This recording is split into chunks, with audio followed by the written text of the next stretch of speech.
Hello, my name is Donald Mayne. I live on Whidbey Island, Washington. I'm a Grace and Seminary student. I'm also a Latter-day Seeker and recently confirmed into the Communion of Christ. Learning of the story of Joseph Smith III has become a meaningful part of my journey. Growing up, I always enjoyed listening to the radio program Paul Harvey and the Rest of the Story. I always loved church history and felt that connection to my heritage. But now, learning of Joseph Smith III, I kind of get that rest of the story now. In the book Pragmatic Prophet by Roger Lanius, Joseph is described as having that disposition that pleased some because he lacked that pretentious nature, but he disappointed others often because he failed to live up to their ideas of a prophet. Charles Derry described his first impressions of Joseph as he was more of a farmer than a church president.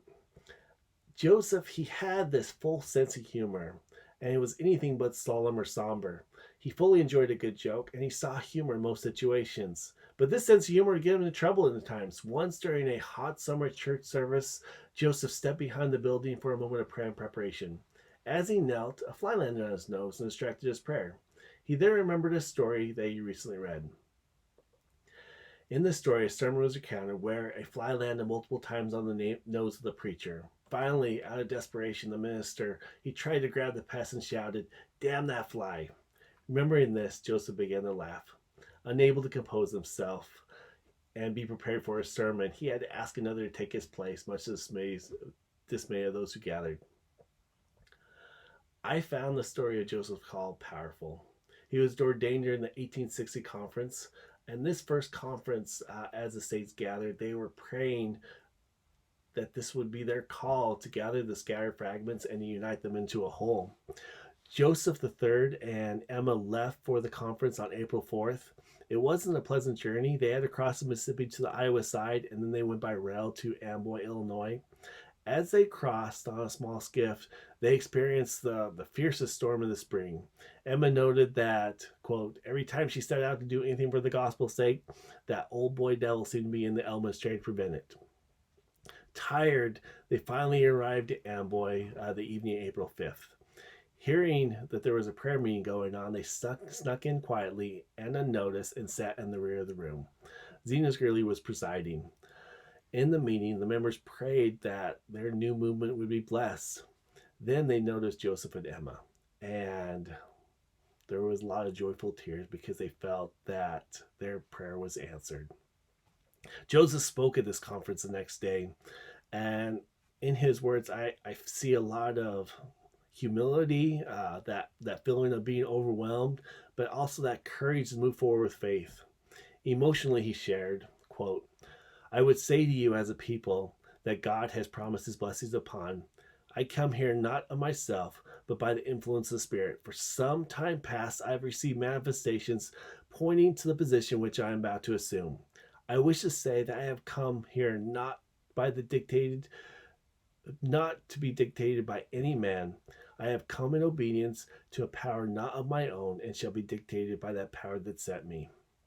A vote was taken, and Joseph and Emma was accepted into church membership. No rebaptism necessary. A chair was then brought to the center of the room, and Joseph took his seat.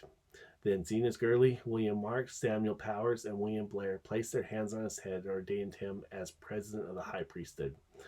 Brother Joseph, they said, I present you this church in the name of Jesus Christ.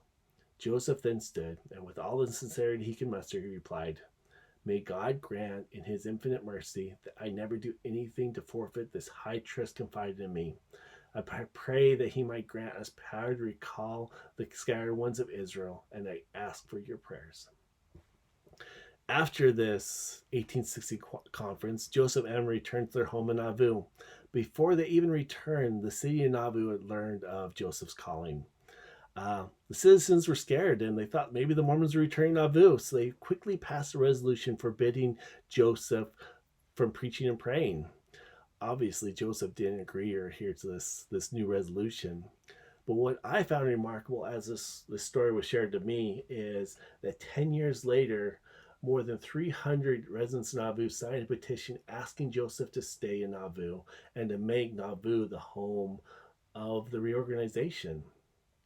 And that to me is the rest of the story. It was a change in that story where the saints were kicked out and driven out in different places, but instead were invited to be and to remain because they had found reconciliation, they had mended and made cooperating relationships. And that kind of embodies Joseph Smith III. Um, that continues to me, and that's kind of what has drawn me as the Spirit has led me into the community of Christ. And given that call for me to become dedicated for the pursuit of peace, for reconciliation, and for the healing of the Spirit. Thank you.